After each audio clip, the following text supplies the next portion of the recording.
Bismillahirrahmanirrahim. Assalamualaikum warahmatullahi wabarakatuh. Teman-teman, di video ini lanjutan video yang yang terbaru PPN 11% untuk iklan Shopee. Jadi apa sih yang harus dilakukan? Maaf teman-teman, saya lagi agak kurang fit. Jadi ini lanjutan video yang ini. Jadi ini PPN 11% yang saya pikir gak ada peluang lain selain naikin harga. Nah, ngitungnya gimana? Hitungnya seperti ini. Saya juga agak kaget, ternyata hitungannya harga juga ya naik 11%. Padahal 11% itu kan cuma di iklan ya. Ternyata setelah saya hitung-hitung, saya simulasi, mudah-mudahan gak salah. Ternyata kalau kita mau ROAS yang sama dengan biaya yang bertambah, harga harus naik 11% juga. Ini ilustrasinya kayak gini. Ini contoh ya, yang sebelah kiri ini ada garis di tengah, sebelah kiri ini sebelum PPN, katakanlah harga omset di Rp100.000. Ini entah berapa piece yang kejual ya, misalkan 10 piece kayak 5 piece terserah. Jadi 100.000, lalu ads-nya kan 10.000 perak kalau mau ROAS 10. Setelah ada PPN, kita balik aja langsung, ads-nya nambah 11%, berarti 11.100. Berarti harga omsetnya harus, kalau ROAS-nya mau tetap 10, berarti 11.100 dikalikan 10, jadinya 111.000 dengan pieces yang terjualnya sama.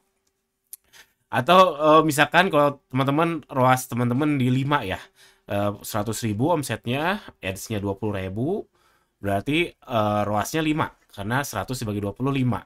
Lalu kita balik, ads-nya 20.000 ditambah PPN jadi 22.200. Lalu kalau mau ROAS-nya tetap 5, omset teman-teman harus 111.000 dengan pieces yang sama. Berarti kita contoh lagi, misalkan 500.000. 500.000 ads-nya teman-teman keluarnya 50.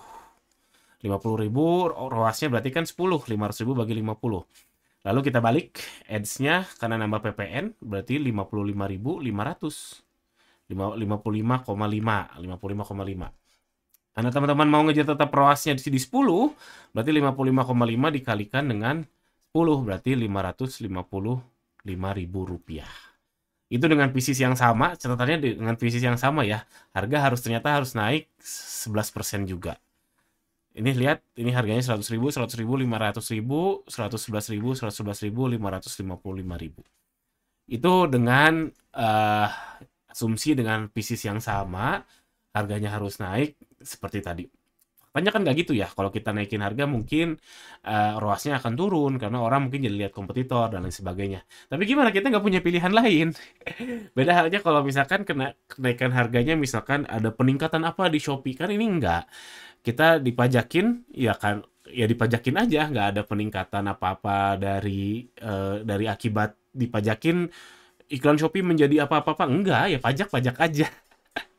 Jadi sudah apa ya, sudah sepatutnya. Mau gimana lagi, kita nggak bisa ngapa-ngapain. Ya ini kalau misalkan teman-teman mau ngejar ROAS yang sama, teman-teman harus naikin harga juga 11%. Harga omset ya, artinya ini belum dihitung admin fee dan sebagainya. Kalau sama admin fee, sama voucher, wah ribet lagi. Jadi makanya saran saya, harga omset itu harga yang sudah masuk real ke rekeningnya teman-teman. Misalkan teman-teman jual produk harga 150.000, karena itu sudah dipotong admin fee 10%-an ya, 15.000, terus voucher berapa ribu, udah dikurangin itu, nah itu tambahin 11%. Itu kalau misalkan teman-teman mau ROAS yang sama, iklan yang sama, teman-teman harus naikin harga segitu. Mudah-mudahan konversinya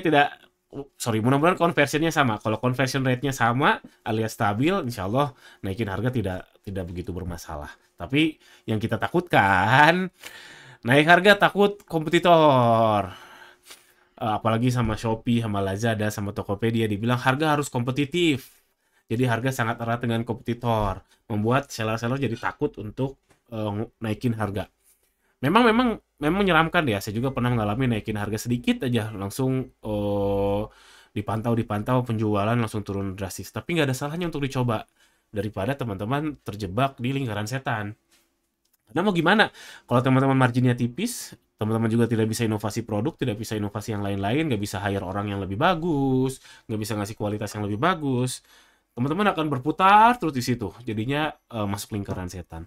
Saran saya ya kalau mau paling realistis sih naikin harga, cobain aja. Nggak harus langsung 11%, naikin dulu misalkan 1%, 2%, 3%, ya terserah, atur-atur aja. Tapi kalau mau langsung juga boleh. Yang intinya logikanya seperti tadi. Atau kalau memang betul-betul takut, ya terpaksa harus ini yang teman-teman lakukan, yaitu turunin HPP. Di mana agak susah. Sekarang lumayan susah nurunin HPP. Apalagi yang impor mungkin berat ya, harus nyetok lebih banyak lagi dan sebagainya.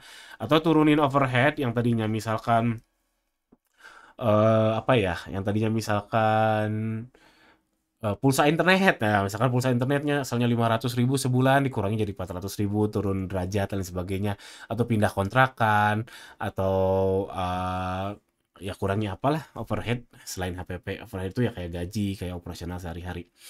Atau ya sudah, kalau misalkan mau pasrah aja sama 11% kenaikan pajak ini, ya udah roasnya naikin roas. Yang tadinya roasnya 5, naikin roasnya jadi 5,5 misalkan. Aduh kok nih 4,5, 5,5 yang di seller centernya. Jadi 0,5-nya bumper untuk si PPN tadi. Tapi kan yang namanya naikin roas nggak lebih nggak lebih mudah daripada naikin harga ya. Ya begitulah. Ya ini memang perubahan besar untuk PPN di Shopee ini. Bahkan kalau di Facebook Ads itu para para e-commerce itu bukan hanya satu dua yang ngakalinnya dengan bayar pakai apa ya, pakai kartu kredit Afrika gitu, Nigeria, Zimbabwe. Saya juga belum pernah nyobain sejujurnya, tapi memang PPN 11% itu lumayan berat. Tapi kalau kita semua kompak, semua kompetitor kompak naikin 11% harusnya nggak masalah. Yang jadi masalah pasti ada beberapa seller yang kurang apa ya, kurang aware soal hal ini, jadinya nggak dinaikin, dia masuk lingkaran setan, persaingan jadi makin tidak sehat. Ya mau gimana lagi. Ya, itulah faktanya teman-teman, mudah-mudahan tercerahkan.